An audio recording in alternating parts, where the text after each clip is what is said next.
तो Spiderman brand new day, ये जो फैन मेड ट्रेलर है ना, इसने तो इंटरनेट पर आग लगा दी है। और सच कहूं तो ये किसी हॉलीवुड प्रोडक्शन से कम तो बिल्कुल नहीं लग रहा। लेकिन इतने कमाल के एक्शन के पीछे की कहानी क्या है, आखिर चल क्या रहा है? चलिए आज इसी ट्रेलर की एक एक परत खोलते हैं और समझने की कोशिश करते हैं कि पीटर पार्कर के भविष्य के बारे में हमें क्या इशारे मिल रहे हैं। ट्रेलर शुरू होते ही हमें नो वे होम के बाद वाला पीटर पार्कर दिखता है। और कैसा दिखता है? एकदम टूटा हुआ, गुस्से में और दुनिया से बिल्कुल कटा हुआ। ये सिर्फ उसकी फीलिंग्स नहीं है, उसकी थकान, उसकी चोटें सब साफ साफ नजर आ रही हैं। तो ये ट्रेलर इसी बिखरे हुए हीरो की कहानी कहने वाला है। तो सबसे पहले बात करते हैं उस इंसान की जो स्पाइडरमैन के मास्क के पीछे है। पीटर पार्कर की जिंदगी आखिर अब है कैसी?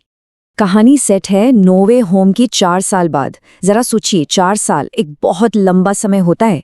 नेड और एमजे अपनी अपनी जिंदगी में आगे बढ़ चुके हैं, शायद कॉलेज खत्म करके न्यूयॉर्क वापस भी आ गए हैं। लेकिन पीटर वो वहीं का वही अटका हुआ है। ये ट्रेलर ना हमें छोटे छोटे टुकड़ों में उसकी अकेली दुनिया की एक झलक देता है। वो अपने दोस्तों को, नेड और एमजे को बस दूर से देख रहा है। एक नया सूट पहनता है जो एकदम इमोशनलेस सा लगता है। और उसका घर, अब वो घर नहीं रहा, वो तो स्पाइडरमैन का अड्डा, एक बेस बन चुका है। लेकिन सबसे ज्यादा दिल दुखाने वाली बात क्या है पता है? एमजे के लिए लिखा वो खत जो वो कभी दे ही नहीं पाया, वो आज भी उसके पास है। मतलब पीटर पार्कर कहीं खो गया है, बस स्पाइडरमैन बचा है। लेकिन जब कोई स्पाइडरमैन हो तो अकेलापन ही इकलौता खतरा थोड़ी होता है। न्यूयॉर्क की सड़कों पर नए और पुराने दोनों तरह के दुश्मन उसका इंतजार कर रहे हैं। और यहीं पर कहानी में एक बड़ा ट्विस्ट है।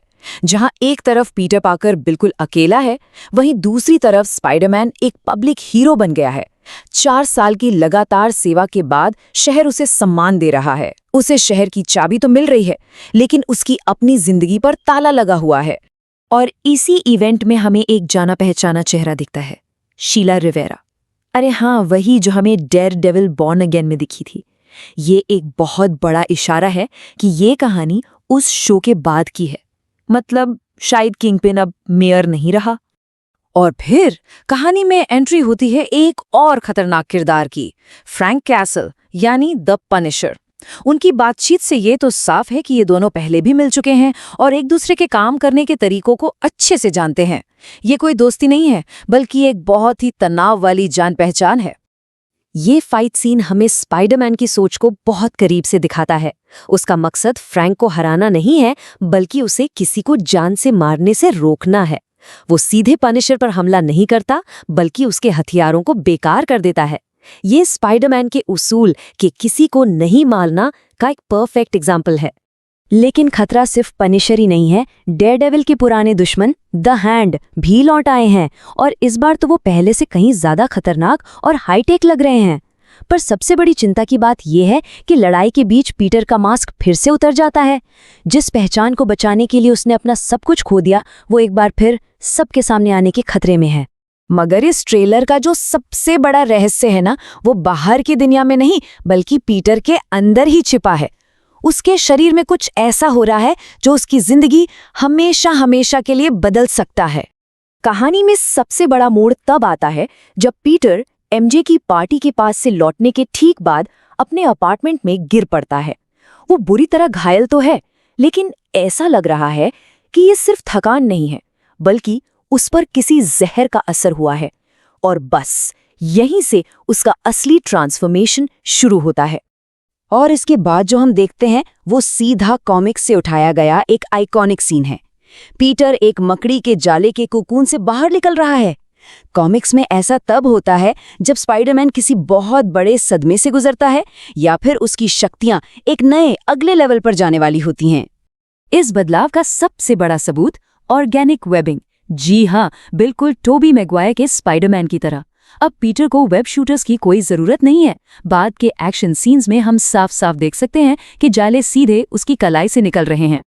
लेकिन ये नई शक्तियां एक तरह से वरदान हैं, तो दूसरी तरह से एक अभिशाप भी। उसे सब कुछ फिर से सीखना पड़ रहा है। उसकी स्विंगिंग कंट्रोल में नहीं है और उसकी स्पाइडर सेंस इतनी ज्यादा तेज हो गई है कि उसे पानी की एक बूंद गिरने की आवाज भी परेशान कर रही है। उसे अपने ही शरीर को फिर से कंट्रोल करना सीखना पड़ रहा है। अच्छा, जब किसी के शरीर में इतने अजीब और खतरनाक बदलाव हो रहे हो तो वो मदद के लिए जाएगा किसके पास? शायद उसके पास जो खुद ऐसे ही किसी बदलाव से गुजर चुका हो। और पीटर मदद के लिए पहुंचता है ब्रूस बैनर के पास। ट्रेलर हमें ये हिंट देता है कि जिस मकड़ी ने पीटर को काटा था वो शायद गामा रेडिएशन के संपर्क में आ गई थी। और भई जब बात गामा रेडिएशन की हो तो ब्रूस बैनर से बड़ा एक्सपर्ट और कौन हो सकता है? तो ब्रूस के टेस्ट से ना दो बहुत बड़ी बातें सामने आती हैं। पहली तो ये कि पीटर की शक्तियों का कनेक्शन शायद सच में गामा रेडिएशन से ही है, और दूसरी, और ये बात तो एमसीयू के लिए गेम चेंजर हो सकती है, कि पीटर एक म्यूटेंट नहीं है। हाँ, उसके अंदर कोई एक्स जीन नहीं मिला। इसका सीधा मतलब ये है कि वो एक एनहांस्ड ह्यूमन है, मतलब उसकी शक्तियां जन्म से नहीं है बल्कि किसी बाहरी सोर्स से उसे मिली हैं।